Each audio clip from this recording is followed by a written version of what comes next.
చెప్పారు. ప్రపంచంలో మీరు ఎక్కడైనా సరే ఒక నీటిలోకి తీసుకెళ్లి ఒక ఎముకని వేస్తే అది కరగడానికి చాలా కాలం పడుతుంది. నీటిలో ఎముక కరగదో పట్టాన.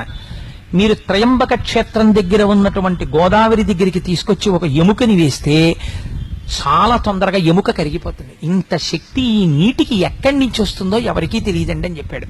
మన దేశం, మన క్షేత్రాలు, మన నదులు అంత గొప్పవి.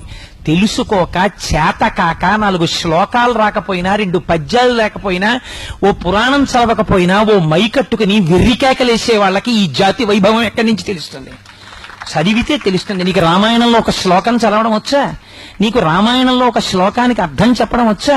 నీకు ఓం త్రయంబకం యజామహే సుగంధిం పుష్టివర్ధనం అండం వచ్చా? నీకు చేత కాదు. నువ్వు నా జాతిని, నా మతాన్ని విమర్శించగలిగిన మొనగాడివా? మైక్లో ఎక్కడి నుంచి వచ్చింది నీకు ఈ కలేజా? మన చేతకానితనం. నిష్కారణంగా అబద్ధపు మాటలు పురాణాలు మాట్లాడవు, ఋషులు మాట్లాడరు, వాళ్ళకి అవసరం లేదు. నిరూపింపబడ్డాయి, అనవసరపు విషయాలు ప్రస్తావన చేసిన వాళ్ళు లేరు. రామదాసు గారు విమానంలో వెళ్ళిపోతే భద్రాచల క్షేత్రం వచ్చింది.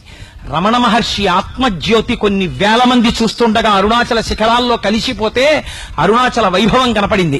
కేంద్ర ఆర్థిక మంత్రి అంతటి వాడు ప్రదక్షిణం చేస్తున్నప్పుడు జ్యోతి రూపంగా కనపడితే స్థాణువై నిలబడిపోయాడు. ఎంత మందికో ఎన్ని రకాలుగానో స్వామి దర్శనమిచ్చి వాగ్గేయకారులని, ఋషుల్ని, భక్తుల్ని ఉద్ధరించినటువంటి మహాక్షేత్రాలు కలిగినటువంటి సనాతన ధర్మం మన ధర్మం. అటువంటి ధర్మంలో పుట్టడం మన అదృష్టం. అటువంటి ధర్మం గురించి చెప్పుకోవడం మన అదృష్టం. అటువంటి బావులలో స్నానం చేయడం మన అదృష్టం.